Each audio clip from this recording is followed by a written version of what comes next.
Deep in the realm of Elderwyn, where ancient forests stretch beneath a sky heavy with mist, Bloodheath Castle looms atop a jagged hill.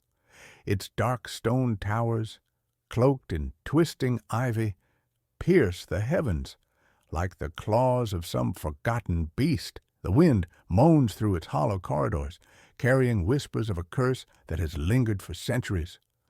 300 years ago, its last lord, Tarion of the Crimson Veil, vanished under a shroud of mystery. Tales speak of treachery, dark sorcery, and a treasure hidden within its walls, the Amulet of Tarion, rumored to command the very shadows. On this fog-choked night, a lone figure approaches. Kellan, a young wanderer with sharp eyes and a restless spirit. Clad in a weathered cloak, he carries a dagger at his belt and an old, crumpled map in his hands.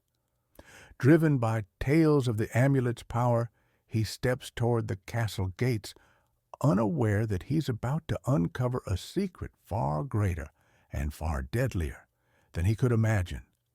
The iron gates groan as Kellan pushes them open, their rusted hinges shrieking into the stillness. Inside, the air grows thick and cold, pressing against his skin like an unseen hand. Dust swirls in faint beams of moonlight that slip through cracked windows, illuminating a grand hall lined with faded tapestries.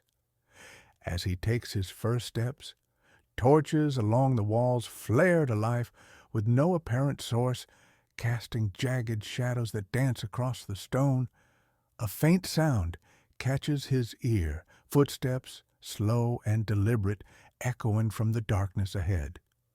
Kellan draws his dagger, his pulse quickening, but no figure emerges. Instead, a shadow slithers along the walls, defying the light, its shape stretching and twisting unnaturally. Before he can react, a presence fills the room, a spectral figure draped in a tattered cloak, its edges frayed as though gnawed by time. Its eyes burn with an unearthly blue flame. It is Lord Tarion. His voice rolls forth, deep and resonant, like thunder trapped in a cavern. "You seek my treasure, mortal. Prove your worth, or join the silence that binds me." With that, the ghost fades, and the castle awakens. The floor trembles beneath Kellan's boots as the hall transforms. Staircases spiral into impossible shapes, their steps leading upward only to loop back to where he stands. Doors creak open, revealing not rooms, but voids of endless black. In one corner, a cracked mirror catches his reflection, or so he thinks. The glass shifts, showing not his face but scenes of his past. A burning village, the cries of his lost kin, the weight of guilt he's carried since childhood. He stumbles back, clutching the map tighter, determined to press on. Hours seem to pass as he navigates the shifting labyrinth, guided only by instinct and the cryptic markings on the parchment.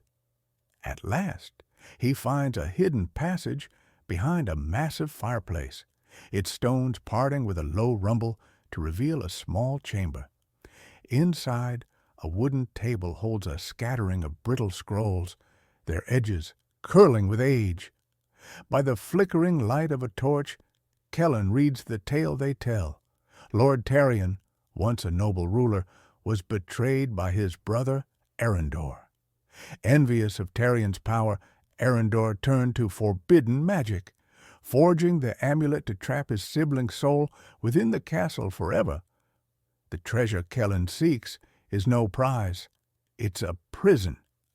As he lowers the scroll, the air grows heavy once more. Tarion reappears, his form less menacing now, though his eyes still smolder with restless fire.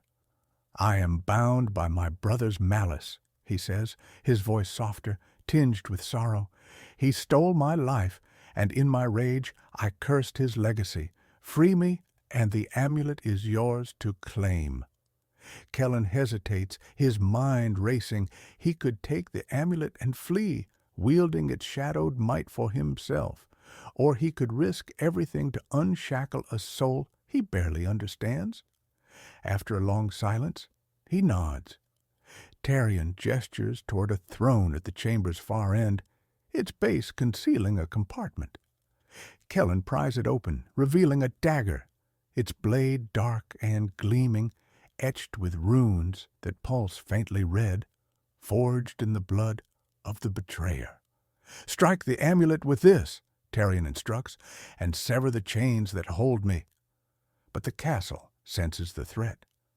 As Kellan steps toward the hall where he first saw the ghost, the walls groan and shift. Shadows peel from the stone, taking form, spectral warriors clad in tattered armor, their hollow eyes fixed on him. They lunge, blades of darkness slashing the air. Kellan ducks and weaves, his dagger flashing as he fights through the onslaught. The floor buckles beneath him, stones tumbling into an abyss below. Ahead, an altar rises from the chaos, the amulet resting atop it, glowing with a sickly green light. With a final burst of strength, he breaks through the horde and reaches it. The dagger trembles in his grip as he raises it high and plunges it into the amulet's heart. A deafening crack splits the air, followed by a blinding surge of light. The castle quakes violently, dust raining from the ceiling, then falls still. Tarion stands before him one last time, his form shimmering. "Freedom, at last," he murmurs, a faint smile crossing his lips. His body dissolves into motes of light, leaving behind a single shard of the shattered amulet, not a tool of power, but a token of compassion. Dawn breaks as Kellan emerges from the castle.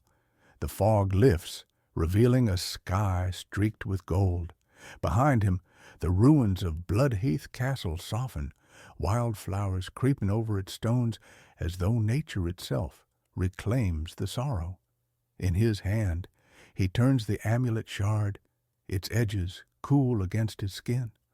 Legends say that on misty nights, faint echoes of footsteps and a whisper of thanks still drift through the air.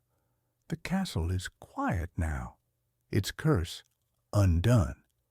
Yet a question lingers in the stillness.